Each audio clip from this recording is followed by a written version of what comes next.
আসসালামু আলাইকুম। ঈদের পায়েসের মতো পায়েস রান্না করব, তো দেখে নিন কীভাবে রান্না করি। এখানে আমি 1 গ্যালন দুধকে ভালো করে জাল করে নিচ্ছি। দুধটাকে আমি একটু ঘনত্ব করে নিব, পাতলা দুধটাকে ঘন করে পুরো 1 গ্যালন দুধ দিয়ে পায়েস রান্না করব। ফুল 1 গ্যালন দুধ আমি এখানে দিয়ে দিয়েছি।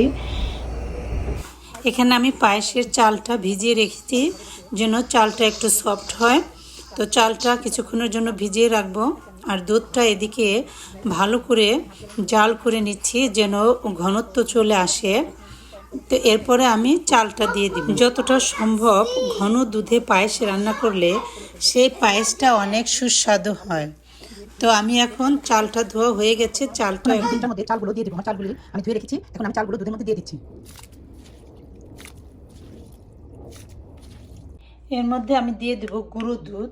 আমি কিছুটা গুঁড়ো দুধ এখানে মিক্সড করে রাখছি। গুঁড়ো দুধটা আমি দুধের সাথে এখন এই পায়েসের মধ্যে গুঁড়ো দুধটা গুলিয়ে দিয়ে দিব। গুঁড়ো দুধটা ভালো করে মিক্সড করে নিতে হবে। এখান থেকে লিকুইড বানিয়ে দেন দুধের মধ্যে দিয়ে দিচ্ছি গুঁড়ো দুধ পুরোটাই। এখন ভালো করে নেড়ে চেড়ে নিব।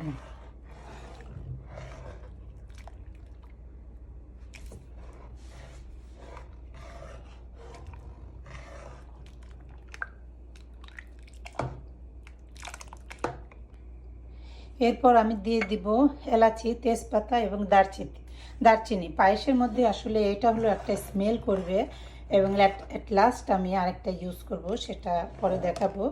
তো এটা দিয়ে নিচ্ছি। এখন পায়েসটাকে আমি খুব ভালো করে নেড়ে চেড়ে নিচ্ছি যেন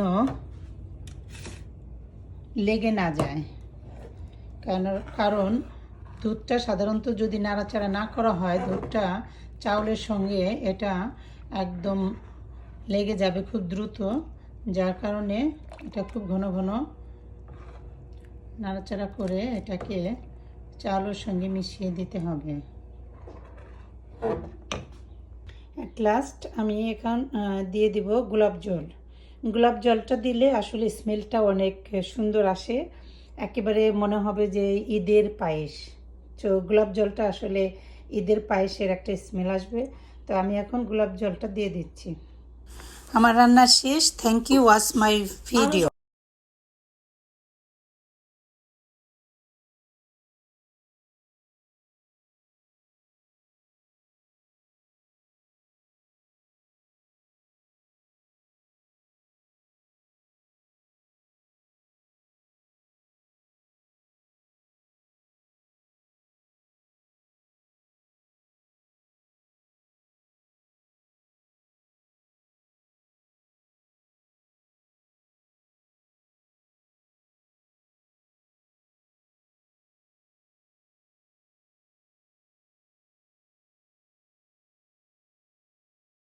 এর মধ্যে দিয়ে দিলাম চিনি।